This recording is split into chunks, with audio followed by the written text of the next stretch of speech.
সংসারে যখনই দুজন মানুষ একত্রিত হয়ে কোনো সমস্যার বিষয়ে আলোচনা করেন, তখন হয় সবার শেষে কোনো না কোনো সমাধান বের করেন বা কোনো না কোনো বিবাদ করেন। এই বিবাদ হলো মনুষ্য জীবনের সব থেকে বড় ঝামেলা, সব থেকে বড় সমস্যা। ভেবে দেখুন, এই বিবাদ কেন হয়? তখনই হয় যখন বার্তালাপ ঠিকমতো হয় না। আর বার্তালাপ ঠিকমতো কেন হয় না? কারণ বেশিরভাগ সময় মানুষ একটাই ভুল করে বসে। সামনের মানুষের কথা শোনেন, কিন্তু তার উত্তর দেবার জন্য, তার কথার মর্ম বোঝার জন্য নয়। কিন্তু যেদিন থেকে, যে মুহূর্ত থেকে আপনি এটা শিখতে শুরু করে দেবেন যে আমি অপরের কথা শুনব, কিন্তু সেটা বোঝার জন্য, তাকে উল্টে জবাব দেবার জন্য নয়, সেদিন থেকেই বিবাদের সমাপ্তি ঘটবে আর বার্তালাপ স্পষ্ট হয়ে যাবে। দেখুন, হয় সামনের মানুষের কথা বুঝতে শিখুন, বা নিজের বক্তব্য ভালোভাবে সামনের মানুষটাকে বুঝিয়ে বলুন। বার্তালাপ নাকি বিবাদ, আপনি কোনটা চান? সিদ্ধান্ত আপনার। আসুন আর আমার সাথে ভালোবেসে বলুন, রাধা রাধা। অনেক সময় আমাদের মনেই ভাবনা আসে যে আমাদের নিরীহ স্বভাবের সুযোগ নিয়ে এই সংসারের মানুষ শুধু আমাদের দুঃখই দেয়। কতবার এমন মনে হয় যে আমরা সবাইকে সাহায্য করার জন্য এগিয়ে যাই আর সকলে আমাদেরই দোষ দেয়। অনেক সময় এমন মনে হয় যে আমরা শুধুই সৎকর্ম করি, সকলের ভালো চাই, কিন্তু সকলে আমাদেরই বিষয়ে খারাপ কথা বলতে থাকে। দুঃখ হয়, কিন্তু আমাদের এটা ভেবে দেখা উচিত যে মানুষ আম গাছের গায়ে পাথর ছোড়ে, শাল গাছের গায়ে পাথর কেন ছোড়ে না? কারণ এই আম গাছে পাওয়া যায় মিষ্টি এবং সুস্বাদু ফল। অন্যদিকে শাল গাছ থেকে আমরা কি পাই? শুধুই কাঠ। তাই যদি আপনাকে কেউ কথা শোনায়, আপনাকে কোনো কিছুতে বাধ্য করার চেষ্টা করে, আপনার বিষয়ে অনুচিত কথা বলে, তাহলে নিশ্চয়ই আপনার মধ্যে এমন বিশেষ কিছু আছে যা তাদের মধ্যে নেই। নিজের মধ্যে আত্মবিশ্বাস বাড়িয়ে তুলুন, ধন্যাত্মক ভাব আনুন, সৎকর্ম করতে থাকুন। কোনো কটুতা এই মনে প্রবেশ করতে দেবেন না। এই মন সুপ্রসন্ন হয়ে বলবে, রাধা রাধা। মানুষের জীবনে সবসময় কিছু না কিছু ঘটে চলেছে। কখনো ভালো কিছু ঘটে, আবার কখনো দুর্ঘটনা ঘটে।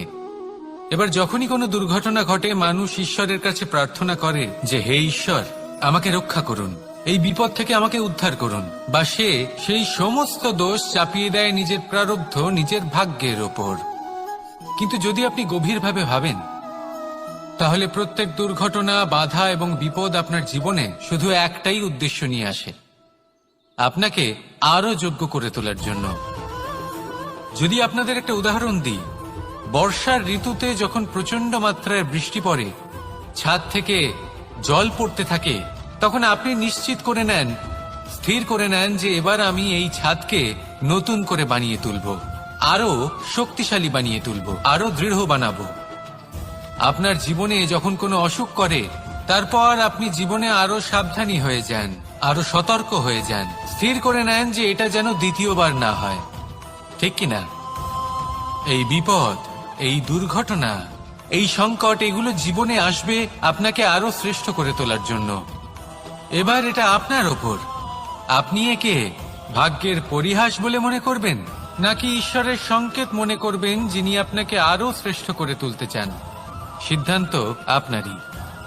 আসুন আর আমার সাথে ভালোবেসে বলুন, রাধা রাধা। হাস্য, হাসি জীবনে অত্যন্ত মূল্যবান হয়। কথায় আছে যে হাসি এবং হাস্য আমাদের জীবনে ওষুধের মতো কাজ করে, আমাদের সুস্থ রাখে, আমাদের জীবনের অনুভূতিগুলিকে আরো সুন্দর করে তোলে। কিন্তু প্রত্যেক ওষুধের মতোই এর সাথেও এটাই হয়। প্রত্যেক ওষুধ সঠিক সময়ে, সঠিক মাত্রায়, সঠিকভাবে গ্রহণ করতে হয়। যদি এরকম না হয়, তাহলে এই ঔষধও শরীরের ক্ষতি করে দিতে পারে। এবার আপনি ভাবতে পারেন, হাসি থেকে কিভাবে ক্ষতি হতে পারে?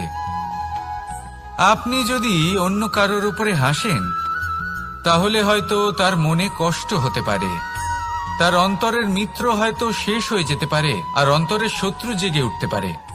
কিন্তু এটাই যদি আমরা সকলকে সাথে এনে সকলের সাথে হাসি, তাহলে হয়তো আমাদের অন্তরের এই হৃদয়ের ভেতরে লুকিয়ে থাকা যে শত্রু তা শেষ হয়ে যেতে পারে আর অন্তরের বন্ধুসত্তা প্রকাশিত হতে পারে। ঠিক কি না? এবার আপনাকে উদাহরণ দিই। যখন দ্রৌপদী দুর্যোধনকে নিয়ে হেসেছিল তখন তা মহাভারতের সৃষ্টির কারণ হয়েছিল। কিন্তু সেইখানেই যখন পার্থ আর মাধব একসাথে বসে মৃদুমন্দ হাসতেন তখন ধর্ম স্থাপন করা হয়েছিল। তা আপনি কি চান? কাউকে নিয়ে হেসে তাকে আঘাত করতে চান, নাকি সকলকে একসাথে এনে তাদের হাসিয়ে তুলে ধনাত্মক প্রভাব ফেলতে চান? সিদ্ধান্ত আপনার। আসুন আর আমার সাথে ভালোবেসে বলুন, রাধা রাধা। এই হলো এক আম গাছ, আর খুব যত্ন সহকারে আমি এটা বড় করেছি। প্রথমে বীজ বপন করেছি, তারপর সিঞ্চন করেছি, তারপর এর থেকে অঙ্কুর বেরিয়েছে, তারপর দিন প্রতিদিন আমি এতে জল দিয়েছি। আস্তে আস্তে ওর পাতা বেরিয়েছে, তারপর ও একটা গাছের আকার ধারণ করেছে। এইভাবেই যদি প্রতিদিন আমি ওর দেখাশোনা করি তাহলে নিশ্চিত রূপে এর শিকড় আরো দৃঢ় হবে এবং একটা বিশাল গাছের আকার ধারণ করবে, যার থেকে কিছু ডাল জন্ম নেবে আর তাতে আমি পাবো কিছু মিষ্টি সুস্বাদু আম ফল। এবার আম তো সকলের প্রিয়, সকলের পছন্দের ফল, সকলে খেতে চান। কিন্তু আম পাওয়ার জন্য আগে আপনাকে সেই গাছের যত্ন নিতে হবে। যদি আপনি গাছ লাগিয়ে তারপর ভুলে যান তাহলে সেই গাছের কি হবে? তার অস্তিত্বটাই মুছে যাবে, তাই না? আমাদের সম্পর্কগুলো কিছুটা এরকমই হয়। যদি সম্পর্ক জুড়ে আপনি ভুলে যান তাহলে তার অস্তিত্বই মুছে যাবে। তাই শুধুই সম্পর্ক গড়বেন না, তাকে পালনও করুন। নিশ্চিত রূপে আপনার এই সম্পর্করূপী বৃক্ষের ডালে আনন্দের মিষ্টি সুস্বাদু আম ফল নিশ্চয়ই পাওয়া যাবে।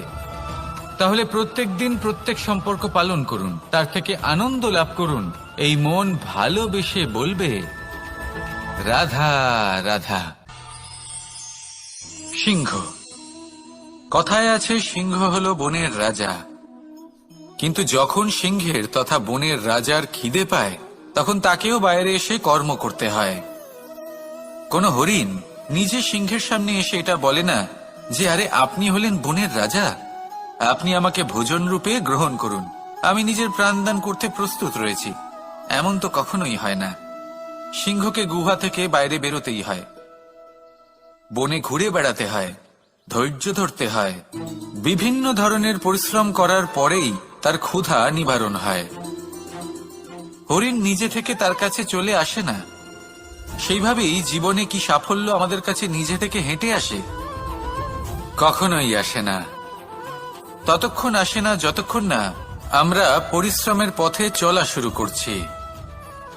পরিশ্রম করতে থাকুন, এই পরিশ্রমের পথে অগ্রসর হতে থাকুন। যতক্ষণ আপনি পরিশ্রমের পথ ধরে এগোতে থাকবেন, সাফল্য আপনার কাছে আপনা আপনিই চলে আসবে। তাহলে জীবনে নিরন্তর প্রয়াস করুন, পরিশ্রম করতে থাকুন, সাফল্য লাভ করুন, আর আমার সাথে ভালোবেসে বলুন, রাধা রাধা। জীবনে ক্ষমা চাওয়া তাও কিছুটা সহজ, ক্ষমা করতে পারা অত্যন্ত কঠিন। ক্ষমা দুই অক্ষরের এই শব্দ হতে পারে, কিন্তু অত্যন্ত বড় এই শব্দ, অত্যন্ত গুরুত্বপূর্ণ এই শব্দ। কখনো কখনো অন্য কাউকে ক্ষমা করে দেওয়া তাও কিছুটা সহজ কাজ, কিন্তু নিজেকে ক্ষমা করতে পারা অত্যন্ত কঠিন হয়ে দাঁড়ায়।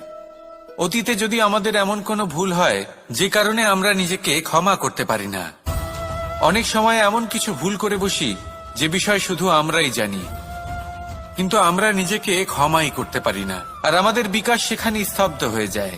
কারণ যদি আপনি ক্ষমা করতে না শেখেন, নিজেকে ক্ষমা যদি না করতে পারেন, তাহলে তা আপনার জীবনের সব থেকে বড় বাধা হয়ে দাঁড়াবে। সেই জন্য জীবনে অবশ্যই শিখুন যে কিভাবে নিজেকে ক্ষমা করতে হয়, আর শিখুন যে আগের করা ভুল আবার কি করে না করা যেতে পারে। এই মন হালকা হবে আর প্রসন্ন হয়ে বলবে, রাধা রাধা। আপনি কখনো কোনো সরোবরের দিকে তাকান যার জল হলো শান্ত, স্থির। আপনি স্পষ্ট দেখতে পাবেন সেই সরোবরের তলদেশে কি রয়েছে। তাতে সাঁতরে বেড়াচ্ছে সুন্দর মাছ, চকচকে কিছু পাথর, স্বর্ণরূপী বালি, সবই আপনি দেখতে পাবেন। কিন্তু যখনই আপনি একটা ছোট্ট পাথর তুলে সেই জলে ছুঁড়ে ফেলবেন, তখন সেই জল বিচলিত হবে আর সেই স্পষ্টতা ন্যূনতম হয়ে যাবে। তারপর কিছুই স্পষ্টভাবে দেখা যাবে না। এই ঘটনা মানুষের সাথেও ঘটে। মানুষ যদি বিচলিত হয়ে পড়ে, তখন সে বুঝতে পারে না যে বর্তমানে কি হয়ে চলেছে আর ভবিষ্যতে কি করা উচিত। কিন্তু সেই মানুষ যদি শান্ত থাকেন, স্থির থাকেন, ধন্যাত্মক থাকেন, তাহলে নিশ্চিত রূপেই বুঝতে পারবেন যে বর্তমানে কি করতে হবে আর ভবিষ্যতে কি করতে হবে। তাই নিজের মধ্যে সেই স্থিরতা আনুন, সেই ধৈর্য ধরুন, নিজেকে শান্ত রাখুন আর সবার মধ্যে ভালোবাসা ছড়িয়ে দিন। এই মন প্রসন্ন হয়ে বলবে, রাধা রাধা। সম্পর্ক এ হলো এক বন্ধন যা আমাদের এক সূত্রে বেঁধে রাখে। কিন্তু এমন কিছু ব্যক্তি থাকেন যারা এই সম্পর্কের বিষয়ে নিজস্ব একটা ধারণা করে ফেলেন যে সম্পর্ক এরকম হওয়া উচিত, সম্পর্ক সেরকম হওয়া উচিত। আমি এই সম্পর্কের জন্য কত কিছু করেছি এই ব্যাখ্যা করতে থাকেন আর তার বদলে অনেক কিছু প্রত্যাশাও করেন। কিন্তু সত্য হলো এটাই যে সব সম্পর্ক একরকমের হয় না, কিন্তু প্রত্যেক সম্পর্কের একটা বিশেষত্ব থাকে। যেমন চোখ আর নাকের এই সম্পর্ককেই দেখুন। চোখের সব থেকে কাছে কে আছে? নাক আছে। কিন্তু এই চোখ দিয়ে এই নাককে আমরা দেখতেই পাই না। তবে কি ধরে নেব এই সম্পর্কের কোনো মূল্য নেই? এমনও নয়। ঠিক এইভাবেই যদি কোনো ব্যক্তি তার আবেগ আপনার কাছে ব্যক্ত করতে না পারেন বা প্রকট করতে না পারেন বা আপনাকে বোঝাতে না পারেন, তাহলে তার মানে এটা নয় যে তার সাথে আপনার সম্পর্কের তিক্ততা রয়েছে। এমনটা কখনোই নয়। শুধু চোখ আর নাকের এই সম্পর্কের মতোই হলো আমাদের জীবনে আমাদের আপনজনের সাথে সম্পর্ক। যদি কারোর ব্যবহার আপনার প্রতি অনুচিত হয় বা যদি কেউ অনুপস্থিত থেকে থাকে বা কেউ যদি আপনাকে বুঝতে না পারেন, তাহলে তার অর্থ এটা নয় যে আপনি সেই সম্পর্ক ভেঙে ফেলবেন। বুঝুন, আপনার জীবনে তার গুরুত্ব কোথায় আর তার জীবনে আপনার। সম্পর্ক গড়ে তুলুন, তাকে পালন করতে শিখুন, একসাথে মিলে চলুন। এই মন সুপ্রসন্ন হয়ে বলবে, রাধা রাধা। প্রারম্ভ শূন্যের দ্বারা হয়ে থাকে। তা সে ব্রহ্মাণ্ডই হোক, পৃথিবীই হোক, আদি ইত্যাদিই হোক। সবাই নিজের অস্তিত্ব শূন্য থেকে লাভ করে। এই শূন্য যার নিজের কোনো অস্তিত্ব নেই, কিন্তু সে সকলকে অস্তিত্ব দান করে থাকে। আমাদের এই শূন্যের মতো হতে হবে। যে আমাদের সাথে যুক্ত হবে তাদের অস্তিত্ব অনেক বেশি প্রখর হবে, বিশাল হবে, শ্রেষ্ঠ হবে। কিন্তু যেই আমরা তাদের থেকে দূরে যাব, তারা আমাদের উপস্থিতির আভাস পাবে, আমাদের গুরুত্ব বুঝতে পারবে। শূন্যই হলো সূত্রপাত, শূন্যই হলো সমাপ্তি। শূন্যকে কেউ যতই ছোট মনে করুক, কিন্তু এই শূন্য অত্যন্ত গুরুত্বপূর্ণ। তাই এই শূন্যের মতো হয়ে উঠুন আর আমার সাথে ভালোবেসে বলুন, রাধা রাধা। সাগরের ঢেউ সমুদ্র তটে ধাক্কা খেয়ে, পাথরের সাথে ধাক্কা খেয়ে তার আকার বদলে দিতে পারে। বিভিন্ন আকারের পাথরে এদের ঘষে ঘষে গোলাকার বানিয়ে দিতে পারে। কিন্তু এই সাগরের ঢেউ এদের নিজেদের আকার কখনো বদলায় না। কিন্তু এমন কেন? কারণ এরা বিচ্ছিন্ন হয়েও আবার একত্রিত হতে জানে। অর্থাৎ যখন এরা বিচ্ছিন্ন হয় তখন মতভেদ অবশ্যই, কিন্তু আবার একত্রিত হওয়া হলো এদের একতার প্রতীক। দেখুন, ঝগড়াঝাঁটি, তর্ক বিতর্ক, মতভেদ এগুলো জীবনের অভিন্ন অঙ্গ। কিন্তু এদের শুন আর আমার সাথে ভালোবেসে বলুন, রাধা রাধা। এই সাগর হলো বিশাল। কথায় আছে যে জীবনের উৎপত্তি সাগর থেকেই হয়েছে। কথাটা ঠিকও। এই সাগরই আমাদের ভিন্ন ভিন্ন ধরনের বনস্পতি প্রদান করেন, মণি এবং মুক্ত প্রদান করেন। আমরা কতটা তুচ্ছ সেই বিষয়ে আমাদের উপলব্ধি ঘটান, আমাদের প্রেরণা প্রদান করেন, যাতে আমরাও সাগরের মতো বিশাল হয়ে উঠতে পারি। এই সাগরের অনেকগুলো গুণ আছে যা আমরা শিখতে পারি। আজ আমি কথা বলবো একটা বিশেষ গুণের বিষয়। বেশিরভাগ মানুষ মালিন্য, নোংরা পদার্থ, নোংরা বস্তু, অপদ্রব্য এই সাগরে ভাসিয়ে দেন। কিন্তু সাগর এই পদার্থ নিজের মধ্যে একত্রিত করে রাখেন না, এই সব নিজের ভেতর থেকে বাইরে বের করে দেন। এ হলো অত্যন্ত শ্রেষ্ঠ একটা গুণ। কিন্তু এই কাজকেও সার্থক করার জন্য সাগরেরও একটা তটের প্রয়োজন পড়ে, যেখানে সাগর এই সব বস্তু বাইরে বের করে ফেলতে পারে। আর মানুষও ভিন্ন কিছু নন। দেখুন, মানুষেরও তো একটা তটের প্রয়োজন পড়ে। এই তট, তিনি হয়তো আমাদের গুরু হতে পারেন, আমাদের মা বাবা হতে পারেন, ভাই বা মিত্র হতে পারেন, বা হয়তো সেই সমস্যাগুলি যার থেকে আমরা দূরে পালিয়ে যাচ্ছি। কারণ যখন আপনি এই সমস্যাগুলির সম্মুখীন হবেন, শেষ পর্যন্ত আপনি শিক্ষাই পাবেন। সব থেকে বেশি গুরুত্বপূর্ণ এই মনকে পবিত্র রাখা। আর তার জন্য একটাই উপায় আছে, এই মন তার মন্থন করা।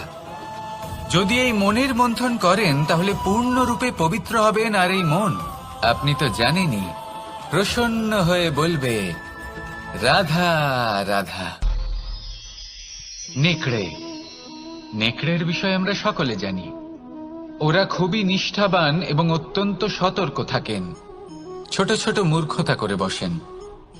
এনারা হাড় চিবোতে খুব ভালোবাসেন, কিন্তু চিবোতে চিবোতে এদের মাড়ি ছড়ে যায়, সেখান থেকে রক্তপাত হতে থাকে। সেই রক্ত ওনারা পান করেন, আর ওনাদের মনে হয় এই রক্ত হাড় থেকেই পাচ্ছেন। ওনারা ভাবেন যে এই হাড় চিবিয়ে আমরা আনন্দ লাভ করছি, কিন্তু আসল সত্য হলো এটাই যে ওনারা নিজেদেরই ক্ষতি করছেন। আমরা মানুষ, আমাদের সাথেও এমনটাই হয়। কখনো কখনো ভুলবশত আমরা এমন কোনো কাজ করি, আর আমাদের মনে হয় যে আমরা বাইরে থেকে আনন্দ লাভ করছি, কিন্তু সত্য হলো এটাই যে আমরা শুধুই ক্ষতিগ্রস্ত হচ্ছি। এটা হলো খুব বড় একটা শিক্ষা, যা আমাদের শেখা উচিত। তা হলো এটা যে আমাদের বোঝা উচিত যে কখন আমরা লাভবান হচ্ছি আর কখন ক্ষতিটাকেই লাভ বলে মনে করছি।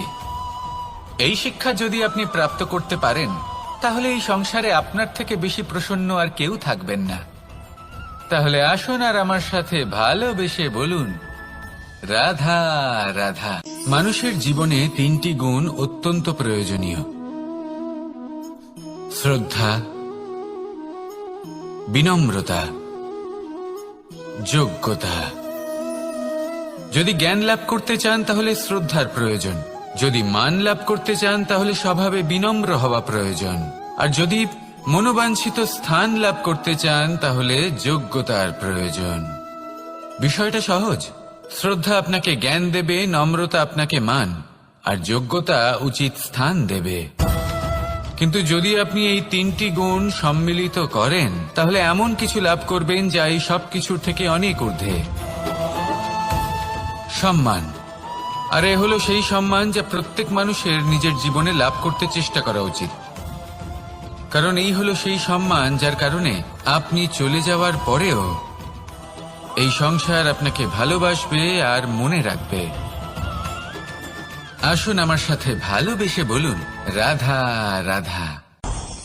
বনের মধ্যে যদি আপনি কোনো বিষাক্ত সাপ দেখেন তাহলে কি করবেন? আপনি তখনই তার থেকে দূরে পালাতে চেষ্টা করবেন। আর এটা কেন করবেন? নিজের রক্ষার্থে। এই কথা আমি নয় মেনে নিলাম, কিন্তু নিজের জীবনে এটা করেন না কেন?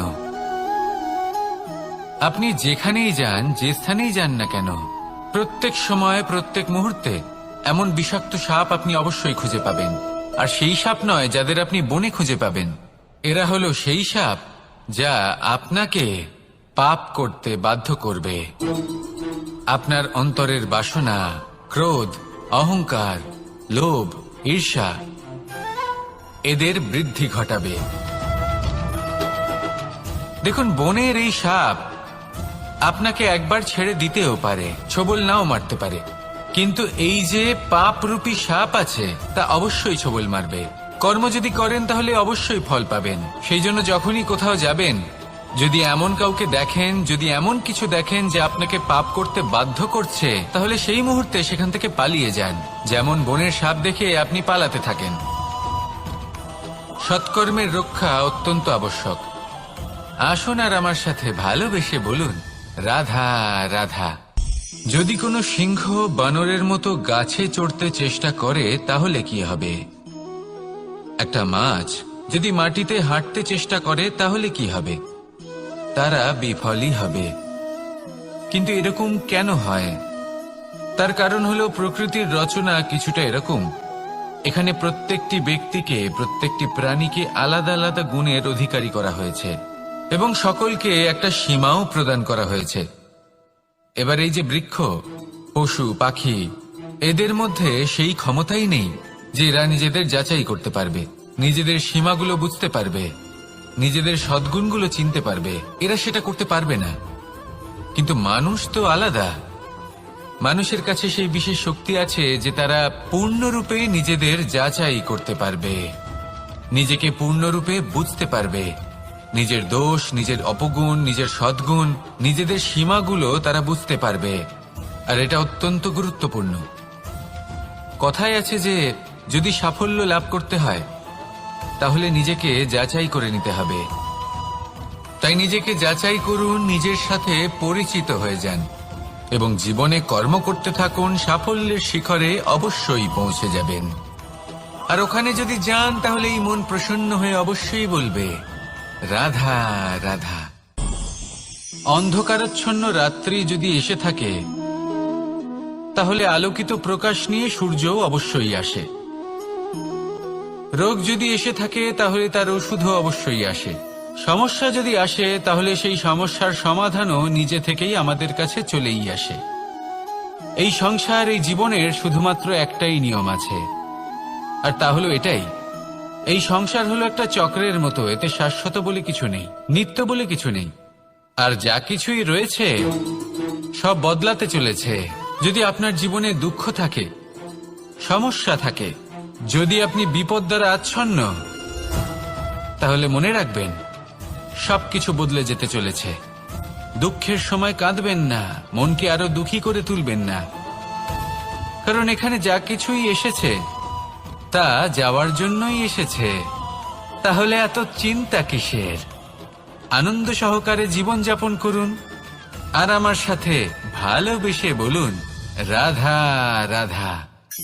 রাত্রিবেলায় যখন আলোকিত জোনাকিদের দেখেন তখন মন প্রসন্ন হয়ে ওঠে। এদের দেখতে খুবই সুন্দর লাগে। আর এমন ঠিক কেন হয়? প্রথম হলো এটাই যে রাতের বেলায় চতুর্দিক অন্ধকারাচ্ছন্ন থাকে। এমত অবস্থায় যদি আমরা কোথাও একটু প্রকাশ দেখি তাহলে সেটাই আশার কিরণের ন্যায় মনে হয়। সেই প্রকাশই আমাদের মন প্রসন্ন করে তোলে। আর সেই জন্য যে সকল মানুষ রাতের বেলায় কোনো জোনাকি দেখতে পান তারা প্রসন্ন হয়ে যান। এবার কখনো কখনো জীবনে আমাদের মনে হয় যে চতুর্দিকে শুধুমাত্র অন্ধকারই হয়ে আছে। প্রত্যেকেরই তা কখনো মনে হয়। আর তখনই আমাদের নিরাশ হলে চলবে না, আমাদের দুঃখী হলে চলবে না। সেই সময় আমাদের খুঁজতে হবে নিজেদের আশেপাশে, চতুর্দিকে আর কোথাও না কোথাও আমরা প্রকাশ অবশ্যই দেখতে পাব, আশার একটা কিরণ অবশ্যই দেখতে পাব। কেউ এমন একটা কর্ম করেন যেটা দেখে আমরা প্রেরিত হয়ে যাই। আর এমন কোনো কর্ম যদি আপনারা করেন তাহলে সেই কর্ম আপনার মনকে প্রসন্ন ভাব, আনন্দ এবং ভালোবাসা দ্বারা ভরিয়ে তুলবে। আপনার অন্তরে সেই অন্ধকারের অন্ত করবে, দুঃখেরও অন্ত করবে। আর এই মন প্রসন্ন ভাব নিয়ে বলবে, রাধা রাধা। মনুষ্য জীবনের সবথেকে বেশি গুরুত্বপূর্ণ বিষয় হল মনের একাগ্রতা। এই সংসারের যে কটি মহান কার্য সম্পাদন হয়েছে তা হল মনের এই একাগ্রতার একমাত্র ফল। আপনি অবশ্যই দেখে থাকবেন অনেক ছোট বড় নদী যা বয়ে চলে তাদের সামনে একটা বাঁধ নির্মাণ করা হয় সেই সব নদীর জল সঞ্চয় করতে। বাঁধ হয়ে গেলে প্রয়োজন মতো বা মনের ইচ্ছে মতো তাকে ব্যবহার করা সম্ভব। এবার এটাই আমাদের মনের সাথেও সম্ভব। আমাদের মনের একাগ্রতা আজকের দিনে দাঁড়িয়ে বিভিন্ন ধরনের বিকার, ক্রীড়া এবং ভোগের মধ্যে ভাগ হয়ে গেছে। একে একত্রিত করতে হবে, একটা বাঁধ নির্মাণ করতে হবে, কর্মের বাঁধ। আপনাকে শুধু এটাই করতে হবে, যেটা উচিত কর্ম সেটাই করুন, যেটা অনুচিত কর্ম সেটা করা থেকে নিজেকে বিরত রাখুন। ব্যাস, এই কাজটাই আপনি করতে থাকুন, মনের মধ্যে একাগ্রতার বাঁধ নির্মাণ করুন। আর একবার যদি তা নির্মাণ হয়ে যায়, তাহলে যখন চাইবেন, যেখানে চাইবেন, যতটা চাইবেন একাগ্রতা প্রয়োগ করতে পারবেন। আর একবার যদি আপনি এটা শিখে যান, তাহলে এই সংসারকে বদলে ফেলার মতো কাজ আপনি করতে পারবেন, সমাজকে শোধরাবার মতো কাজ করতে পারবেন। তাহলে এই মনকে একাগ্র করুন আর আমার সাথে ভালোবেসে বলুন, রাধা রাধা।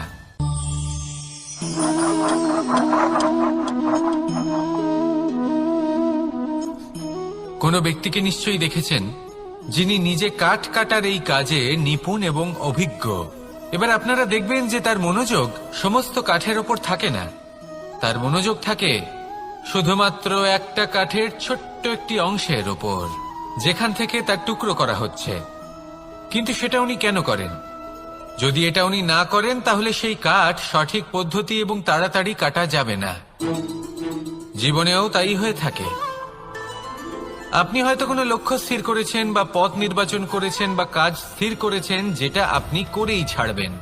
তাহলে নিজের সম্পূর্ণ মনোযোগ শুধুমাত্র তার উপর কেন্দ্রীভূত করুন। যদি আপনার মন এদিক ওদিক তাকাতে থাকে, অস্থির হয়ে পড়ে, বিচলিত হয়ে পড়ে, যদি তা হয়ে থাকে তাহলে আপনি অবশ্যই অসফল হবেন। তাই কর্মঠ থাকুন, নিরন্তর কর্ম করতে থাকুন এবং পূর্ণ মনোযোগ দিয়ে নিজের কাজ করুন। নিজের পথে অগ্রসর হন বা নিজের লক্ষ্য প্রাপ্ত করতে চেষ্টা করুন। তারপর দেখুন কি হয়, কিভাবে উচিত পথে এবং তীব্র গতিতে আপনার লক্ষ্য আপনার কাছেই পৌঁছে যায়। আর আপনার এই মন প্রসন্ন হয়ে বলে, রাধা রাধা। কখনো কোনো নদীকে দেখেছেন? একই আকার, একই স্থান, শুধু প্রবাহিত হতে থাকে।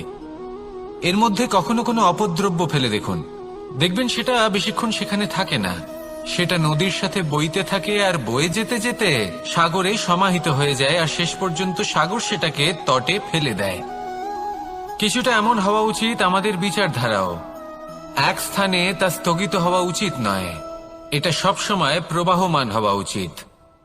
তবেই আমাদের চেতনা, আমাদের মূল্যবোধ এবং আমাদের স্মৃতি, এই তিনটি শ্রেষ্ঠ থাকবে। আর এটাই হলো পুকুর এবং নদীর মধ্যে পার্থক্য। নদীতে জল সবসময় বয়ে চলে, সেই জন্য পবিত্র থাকে, শুদ্ধ থাকে এবং পরিষ্কার থাকে। আর সেখানে এই পুকুরের তলদেশে সব জমা হতে থাকে আর সেই জন্য তা অপবিত্র হয়ে যায়। তাই সবসময় এই বিচারধারা প্রবাহমান রাখুন। যদি মনে কোনো ভাবনা চলে আসে, সেখানেই থেকে যায় এবং বিদ্যে থাকে, তাহলে তা বের করে দিন, তাকেও বয়ে যেতে দিন, এবং তার যা উত্তর হবে তা সময়ের সাথে আপনার সামনেই চলে আসবে। শুধুই নদীর মতো প্রবাহমান হন আর আমার সাথে ভালোবেসে বলুন, রাধা রাধা। এই সংসারে সাফল্য লাভ করার জন্য জ্ঞানের প্রয়োজন হয়, পরিশ্রমের প্রয়োজন হয়, দৃঢ় নিষ্ঠার প্রয়োজন হয়, নিরন্তর চেষ্টা করা প্রয়োজনীয়। কিন্তু আরো কিছু আছে যা অত্যন্ত প্রয়োজনীয় এবং গুরুত্বপূর্ণ। তা হলো ভালো বন্ধু। তাদের থাকা অত্যন্ত প্রয়োজনীয়। যদি ভালো বন্ধু থাকে তাহলে সময় এলে তারা ঢাল হয়ে আপনাকে সুরক্ষা করবেন। সময় এলে অস্ত্রের মতো শত্রুকে সংহারও করবেন। যদি তিনি জ্ঞানী হন, তাদের মধ্যে সদ্গুণ থাকে, তাহলে এই সব গুণ আপনার মধ্যেও প্রবেশ করবে। তাহলে সাফল্যের জন্য ভালো বন্ধু পাওয়া অত্যন্ত প্রয়োজনীয়। কিন্তু শুধু বন্ধু কেন, ভালো শত্রুও থাকা প্রয়োজনীয়। এবার আপনি ভাববেন, এ আমি কি বললাম? যদি আপনার জীবনেও ভালো অর্থাৎ শক্তিশালী শত্রু থাকে, তাহলে আপনিও শক্তিশালী হতে থাকবেন। এই শত্রু আপনাকে প্রেরিত করবে আরো বেশি শক্তিশালী হয়ে ওঠার। কখনো কোনো হরিণকে দেখুন, তীব্র গতিতে দৌড়তে থাকে। কেন তীব্র গতিতে দৌড়য়? এই কারণে নয় যে কোথাও তার জন্য মধুর ঘাস অপেক্ষা করে রয়েছে, না। সে এই কারণে তীব্র গতিতে দৌড়য় কারণ সেটা না করলে তার পেছনে একটি সিংহ আছে যে ওকে নিজের ভোজন করে ফেলবে।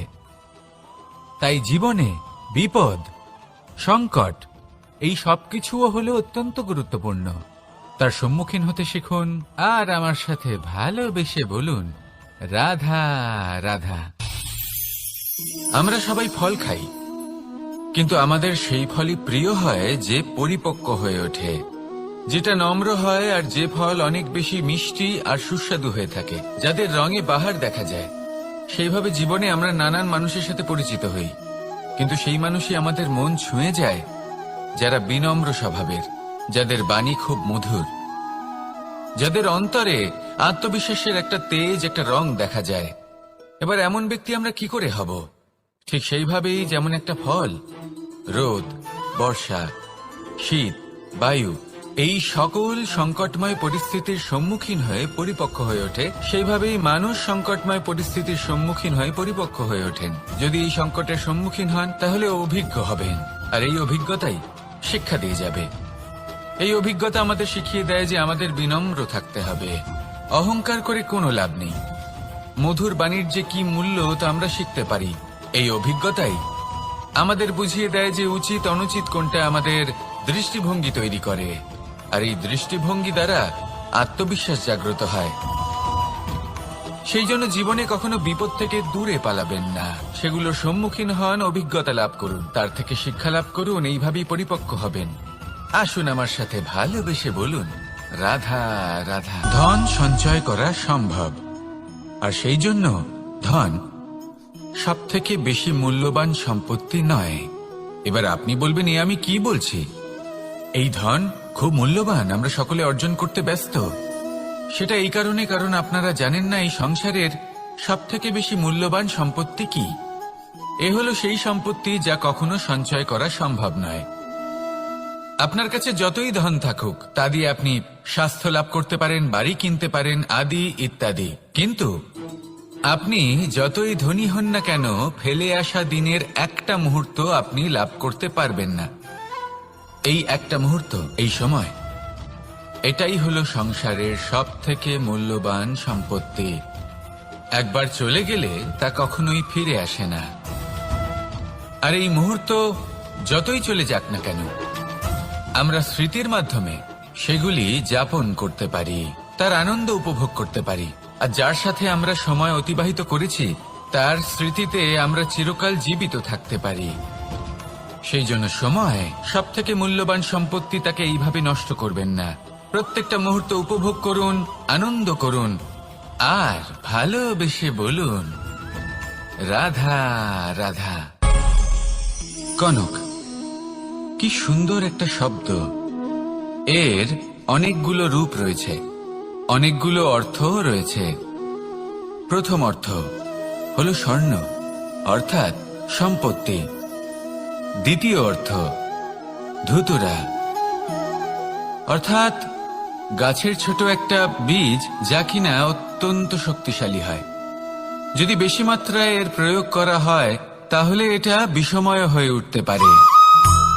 এই হলো সেই ধুতুরা যার প্রয়োগ মহাদেবের পুজোতে করা হয়। এবার প্রশ্ন হলো এটাই যে এই স্বর্ণ এবং এই ধুতুরার মধ্যে মিল কি রয়েছে। মিল হলো এটাই যে এই দুটোই মানুষকে মত্ত করে তোলে। ধুতুরা মানুষকে তখন মত্ত করে যখন তাকে সেবন করা হয়, কিন্তু স্বর্ণ, ধন, সম্পত্তি, মানুষ এটা যতটাই অর্জন করে নেয় সেটাই যথেষ্ট। এই স্বর্ণ মানুষের ভাবনা চিন্তা করার ক্ষমতাকে বশ করে ফেলে। মানুষ সম্পত্তির লোভে মত্ত হয়ে ওঠে, কারণ যে যত চমৎকারী, যতটা অমূল্য হয় তাকে সামলানো কিন্তু ততটাই কঠিন, তাই না? তাই মনে রাখবেন, ধন, স্বর্ণ, সম্পত্তি এগুলো ধুতুরার থেকেও অনেক বেশি বিষাক্ত হতে পারে। তাই এর ওপর আত্মসংযমের একটা কবচ পরিয়ে রাখবেন। এবং বিবেকের শক্তির সাথে এগুলো প্রয়োগ করুন, তবেই কল্যাণ হবে। আসুন আমার সাথে ভালোবেসে বলুন, রাধা রাধা। আমার কাছে যশোদা মা যেমন, আমার কাছে দেবকী মা যেমন, আমার কাছে ঠিক তেমনই হলেন গোমাতা। এবার ভেবে দেখার বিষয় হলো এটা যে এই সংসারে অসংখ্য প্রাণী আছে, একজন গাইকে একজন মায়ের মর্যাদা কেন দেওয়া হয়? তাহলে এর অনেকগুলো কারণ আছে। এই গাই অর্থাৎ গোমাতা, এনারা হলেন অত্যন্ত শান্ত, শান্তি প্রিয়, কখনো কারোর কোনো ক্ষতি করতেই পারেন না। গোমাতা যে দুধ নিজের বাছুরকে পান করান সেই দুধই আমাদেরও দেন। সেই দুধ পান করে আমরা শক্তি লাভ করি। এই দুধ থেকে আমরা মাখন, ঘি, পায়েস এইসব সুস্বাদু খাবার লাভ করি। গোমাতার গোবর আমাদের জ্বালানি হিসেবে সাহায্য করে, যার ফলে খুব কম সংখ্যক কাঠ ব্যবহার করা যায় এবং বেশিরভাগ জঙ্গল সুরক্ষিত থাকে। গোমাতার গোমূত্র সেটাও আমাদের কাছে লাভজনক। এর দ্বারা আমরা অনেক রোগ থেকে মুক্তি লাভ করতে পারি। গোমাতা যখন একটি বাছুরকে জন্ম দেন তখন সেই বড় হয়ে আমাদের ক্ষেত কর্ষণ করে। সেই জন্য গাইকেও জীবনে মায়ের মর্যাদা দেবেন। যতটা সম্ভব তাকে সেবা করুন এবং ভালোবেসে তাকে পালন করুন। এই মন নিজে থেকেই প্রসন্ন হয়ে বলবে, রাধা রাধা। মধু কারই না পছন্দ বলুন তো? অত্যন্ত সুস্বাদু হয় এই মধু, মিষ্টি খেতে হয় এবং তা শক্তিও প্রদান করে। এবং প্রত্যেকটি মিষ্টি পদার্থের মতোই এতেও খুব তাড়াতাড়ি পিঁপড়ে ধরে যায়। অন্যদিকে যদি নুনকে দেখি তাহলে বছরের পর বছর রাখলেও এতে পিঁপড়ে ধরে না। এবার যদি কথা বলি বন্ধুত্বের, তাহলে বন্ধুত্ব নুনের মতো হওয়া উচিত, মধুর মতো নয়। যারা সামনে এলে শুধুমাত্র মধুর মধুর কথা বলবে, পরে এতে পিঁপড়ে ধরে যাবে, এটা নুনের মতো হওয়া উচিত। প্রকৃত বন্ধু হলো সে যে সময় এলে পরে আপনার সামনে আপনার প্রকৃত সত্য তুলে ধরবে, তা সে যতই কঠিন হোক না কেন। আপনার দোষ, আপনার অপগুণ, আপনার খামতি আপনাকে বলতে পারবে, যাতে আপনি সেগুলো শুনে মেনে নিয়ে তারপর নিজেকে শুধরোতে পারেন। এটাই হলো প্রকৃত বন্ধুত্ব। কখনো নিজের জীবনের আশেপাশে মন দিয়ে দেখবেন, অনেক সময় এমন মানুষ থাকেন, অনেক বন্ধু থাকেন যাদের দেখে আমাদের মনে হয় যে এনারা খুব কঠোর, এনাদের কথা খুব কটু। কিন্তু বেশিরভাগ এমন মানুষের মনটা যদি বুঝতে পারেন তাহলে দেখবেন তাতে কোনো মালিন্য নেই। এনাদের মন অত্যন্ত পবিত্র হয়। যদি আপনার জীবনেও এমন কোনো ব্যক্তি থেকে থাকে, এমন বন্ধু থাকে, তাহলে তাদের আগলে রাখুন আর আমার সাথে ভালোবেসে বলুন, রাধা রাধা। যতক্ষণ আমরা এই সংসারে জীবিত ততক্ষণ আমাদের সাথে সবকিছু থাকে। আমাদের ধন, সুখ স্বাচ্ছন্দ্য, আমাদের মিত্রগণ, আমাদের পরিবার, এই সমাজ, এই সবকিছু আমাদের সাথে থাকে। যেদিন আমরা এই সংসারকে ত্যাগ করব, এদের মধ্যে কেউ আমাদের সাথে যাবে না। না ধন, না স্বাচ্ছন্দ্য, না সম্পত্তি। এই সকল মানুষ, এই সমাজ, এরা শুধুমাত্রই শ্মশান পর্যন্ত আমাদের সাথে থাকতে পারবেন। তারপরে যদি আমাদের সাথে কিছু যেতে পারে তাহলে তা শুধুই আমাদের ধর্ম। আর এই সংসারে আমরা নিজেদের যে সুনাম রেখে যাই সেটা সম্ভব শুধুমাত্র কর্মের দ্বারা। সেই জন্য সংসারে যতদিন পর্যন্ত জীবিত আছেন, যদি কিছু অর্জন করতে চান তাহলে ধর্ম অর্জন করুন, ধর্মের বিষয়ে স্পষ্টতা অর্জন করুন এবং কর্ম অর্জন করুন। এটাই হবে আপনার অতীত এবং এটাই হবে আপনার ভবিষ্যৎ, এবং এটাই সকলকে প্রেরণা প্রদান করবে। আসুন আমার সাথে ভালোবেসে বলুন, রাধা রাধা।